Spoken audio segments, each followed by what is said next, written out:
A high school sophomore girl was attacked and tragically killed by an unidentified man who broke into her room after she returned home from school to rest.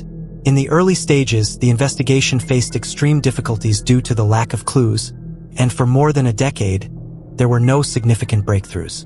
The shock and fear sparked by this case quickly spread throughout the community, drawing intense public attention and cementing it as one of Hiroshima Prefecture's most infamous unsolved cases. This is the story of the 2004 Hiroshima High School girl incident. This case took place in Hiroshima Prefecture, Japan, and centers on 17-year-old Kitaguchi Satomi, a second-year student at Hatsukaichi High School. She lived with her father, mother, grandmother, and younger sister, a family of 5, in a uniquely designed split-level house. The main building on the left was a single story, while the annex on the right had 2 floors, all interconnected inside. The family had been living a peaceful and happy life, until disaster struck one day in October 2004, changing everything forever. What exactly happened that day, and what misfortune befell Satomi? Let's turn back the clock to October 5, 2004. Tuesday, October 5, 2004, began like any other day for Satomi. Early in the morning, she set off for school on her bicycle as usual. But this day was a little different. Her school had scheduled exams, and she only needed to attend the morning session, with no classes in the afternoon. After finishing her test at noon, she packed up early and headed home, leaving school a full 3 hours ahead of the usual dismissal time. Since it was a weekday, the streets were unusually quiet, and on her ride back, she saw only a handful of passers-by. Around 1 p.m., Satomi returned home. Her parents were still at work, so only her grandmother and younger sister were at home, sitting in the living room on the first floor watching TV. Satomi greeted them briefly before sitting down to eat lunch by herself. After finishing her meal, she felt a bit sleepy and went up to her room to rest. Her room wasn't in the main building where the living room was located. It was on the second floor of the adjoining annex. Although the main house and annex were connected indoors, walking from the living room to her room still required covering a fair distance. A few hours later, around 5 p.m., Satomi was scheduled to leave for her part-time job. Before going to rest in her room, she reminded her grandmother and sister, "Make sure to wake me up at 4 o'clock. An hour later, at around 3 p.m., her grandmother and sister were still watching TV in the living room when suddenly a blood-curdling scream echoed from the second floor of the annex. The voice was unmistakably Satomi's. Realizing something was terribly wrong, the two immediately rushed upstairs to check. What they saw froze them in place. Satomi was lying on the floor, covered in blood, completely motionless. Standing beside her was a stranger, a young man in his 20s with short hair, holding a knife in his hand. Witnessing the horrifying scene, Satomi's grandmother and sister were instantly paralyzed with fear. Her younger sister was the first to break down. She ran screaming downstairs and out of the house, taking refuge in a nearby shop, crying uncontrollably and repeatedly telling the shopkeeper, "My sister has been stabbed." After her sister fled, the grandmother, trembling with terror, tried to turn and leave the scene as well. The short-haired man, realizing he had been discovered, froze for a few seconds before his expression hardened. He gripped the knife tightly and stabbed the grandmother 4 times in the back, causing her to collapse to the ground. Immediately afterward, the man bolted through the door and fled the house. Although the grandmother had been stabbed multiple times, she was fortunate that none of the wounds hit vital organs. Summoning all her strength, she struggled to her feet, desperately trying to help her granddaughter lying beside her. But it was already too late. In the midst of her despair, she suddenly remembered her younger granddaughter, who was probably still at home. Unsure whether the short-haired man would harm her as well, she gritted her teeth, pressed one hand against her wounds, and painfully made her way back down to the first-floor living room. She managed to call the police before collapsing from blood loss and shock. Upon receiving the emergency call, officers immediately dispatched forces and rushed to the scene. Soon, police and an ambulance arrived at the scene.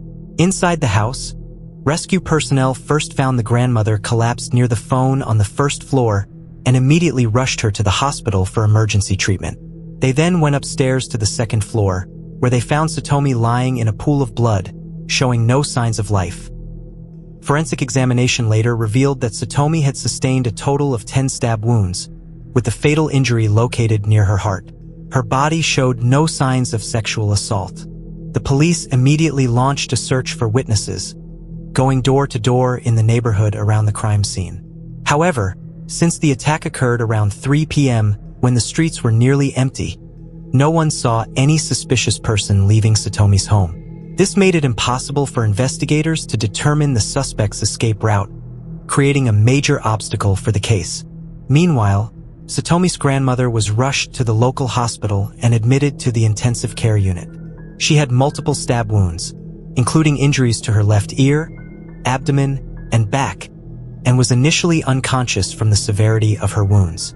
Thanks to timely medical intervention, she miraculously survived. At the same time, the police methodically began collecting evidence at the crime scene. They recovered a fingerprint that did not match any member of the household, likely left by the suspect. On the floor of Satomi's bedroom, officers also found several shoe prints of the same size, presumably left in haste during the perpetrator's escape. Based on the tread pattern, investigators were able to narrow down the brand and model of the shoes. Additionally, skin fragments were found under Satomi's fingernails. Analysis successfully extracted male DNA, which strongly indicated it belonged to the attacker. Although the police had collected key evidence, fingerprints, shoe prints, and the suspect's DNA, these alone were not enough to break the case. Fortunately, both Satomi's sister and grandmother had seen the attacker's face. After detailed questioning, they were able to provide a clear description of his appearance. Using their account, investigators created a composite sketch of the man. He had short hair, narrow eyes, noticeable acne scars on his face, a sturdy build, stood around 165 centimeters tall, and was estimated to be about 20 years old. After the composite sketch was completed, police morale soared. They believed that once the man in the sketch could be identified, the combination of the shoe prints, fingerprints, and DNA evidence would be enough to bring the killer to justice. The sketch was distributed to Satomi's family, neighbors, classmates, and passersby in the area, in hopes that someone might recognize him. Unfortunately, no one came forward, and the case quickly hit another dead end. The young Satomi was taken from this world forever, leaving her family in profound grief. Even more heartbreaking, the killer has never been found. No one has seen him, as if he vanished into thin air. Satomi's parents had saved 3 million yen for her future university tuition, never imagining such a tragedy would strike. Her father, overwhelmed with pain and anger, vowed never to forgive the perpetrator. He offered the entire 3 million yen as a reward, hoping someone would come forward with information to help solve the case. Reward posters were put up on streets and in busy public areas, as well as in police stations across the country, spreading awareness of the tragic high school girl murder in Hiroshima Prefecture. Despite the scarcity of leads, the police never gave up. Over the next decade, they continued their investigation, questioning more than 40,000 people in total. As the years passed, the killer remained at large. Since the incident, Satomi's father has been updating his blog nearly every day, now totaling over 4,000 posts. Through these entries, he expresses his deep longing for his daughter while continually appealing to the public for any possible leads. 11 years after the crime, Hiroshima Prefectural Police invited experts from other prefectures, as well as a specialist team from the United States, to reopen the investigation. This U.S. team, known as the BAU, Behavioral Analysis Unit, and part of the FBI, specializes in applying behavioral science to assist in solving cases and has been involved in numerous high-profile investigations.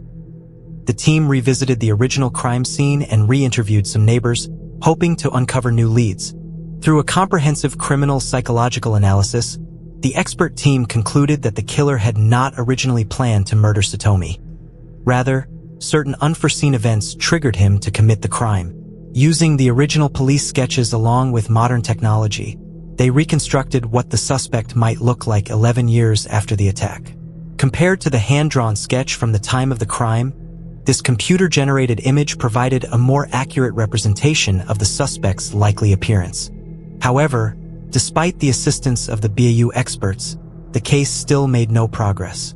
Just when everyone assumed that this cold case might remain unsolved for decades, something extraordinary happened one day in April 2018. That day, the police in Yamaguchi Prefecture, Japan, received an unusual call.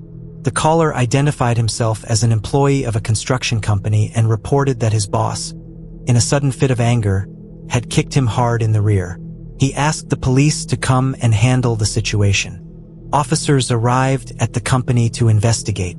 The boss in question was Manabu Kashima, 35, a longtime employee who had worked at the company for 10 years. Due to some work-related conflicts, Kashima had lost his temper and acted aggressively toward his subordinate. Feeling wronged and frustrated, the employee called the police for help.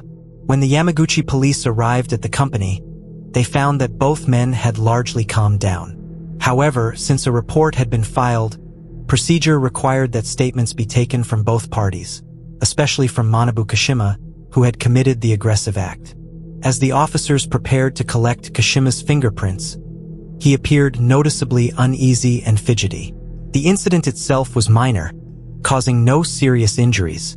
After obtaining the subordinate's forgiveness and completing the official statements, Kashima was allowed to leave the scene. One of the officers taking Kashima's statement noticed his obvious unease and felt that something was off, that there was something unusual about him. Acting on his instincts, he submitted Kashima's fingerprints to the higher authorities. A few days later, the police headquarters ran the prints through their database, and to everyone's shock, the system triggered an alert. The fingerprints matched perfectly with those found at the scene of the high school girl murder in Hiroshima Prefecture 14 years earlier. Manabu Kashima lived in Ube City, Yamaguchi Prefecture, which borders Hiroshima Prefecture, making it entirely plausible that he could have been involved in the crime. 14 years earlier, at the time of the murder, Kashima was 21 years old, matching the approximate age of the suspect described by Satomi's sister and grandmother. Based on the fingerprint match, his age at the time, and the geographic connection, Yamaguchi police concluded that Kashima was a prime suspect. He was subsequently arrested and handed over to Hiroshima Prefectural Police for further investigation. Kashima's boss at the construction company was stunned when he heard the news. Reflecting on his impression of Kashima, he said, "He never skipped work and always took his job very seriously." The boss could not fathom that an employee who had worked for the company for 10 years could have committed such a brutal and shocking crime. In March 2020, the case officially went to trial. When first arrested, Manabu Kashima refused to admit his crimes, but in court, faced with the overwhelming evidence against him, he finally confessed to the horrific acts he had committed more than a decade earlier. His defense attorney attempted to argue for a lesser charge.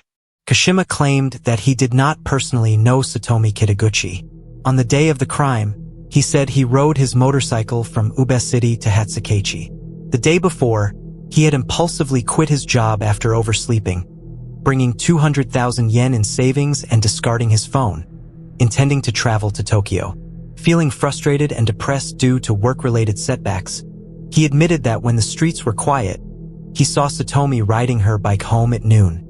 Driven by lust, he followed her to her house with the intent to assault her. After watching from outside for a while, Kashima decided to rush into Satomi's room to carry out his assault. Satomi fought back with all her strength, which enraged him. In a fit of anger, he pulled a folding knife from his pocket, ultimately causing a tragedy that could not be undone. Kashima's defense attorney argued that the crime stemmed from years of accumulated work-related stress and was not a premeditated attempt to kill Satomi. Instead, it was an impulsive act. The defense asked the court to consider this in seeking a more lenient sentence. On March 18, 2020, the Hiroshima District Court delivered its verdict. The judge emphasized that the defendant had remained free for many years, causing immense suffering to the victim's family and leaving a negative impact on society. The court found Manabu Kashima guilty of murder and sentenced him to life imprisonment without the possibility of parole. In explaining the verdict, the judge noted that Kashima acted out of extreme selfishness, taking the life of a young girl whose future should have been bright, and inflicting indescribable grief on her family, leaving no room for leniency. Although the defendant admitted his guilt and the family had requested the death penalty, the court considered his confession and lack of prior criminal record and ultimately imposed life imprisonment. Under Japanese law, the death penalty is applied only in the most extreme cases, and this crime, while heinous, did not meet the threshold of extreme cruelty, so the court did not sentence him to death. In court, Manabu Kashima tearfully stated, "I've done something irreparable. I feel I deserve the death penalty. I am truly sorry." He explained that he had kept the folding knife used in the crime out of a sense of responsibility, and that he felt relieved when he was finally arrested. A psychiatric evaluation revealed that Kashima showed tendencies of a pervasive developmental disorder, with low emotional understanding and poor impulse control. He had a distant relationship with his father during childhood and had endured long-term work-related stress. After resigning from his job, he fell into a state of self-destructive apathy, combined with pre-existing sexual fantasies, which ultimately triggered his impulsive criminal behavior. Experts concluded that the case was a purely opportunistic sexual crime and impulsive murder, with no premeditation or hatred involved. The crime was entirely triggered by the collapse of his personal life, with the victim's resistance igniting his accumulated anger. Psychiatrists noted that while Kashima could generally function in society, under extreme stress his self-control dropped to zero, ultimately resulting in this tragic outcome. With this, the long-standing case that had shocked Japanese society for years finally came to a close, offering at least a small measure of comfort to Satomi's grieving family. After the trial, her father tearfully wrote on his blog, "I'm sorry I couldn't protect you." He continues to carry deep guilt over his daughter's death. Hopefully, in time, he will be able to begin healing and face the future again. A hope that surely aligns with what Satomi herself would have wanted.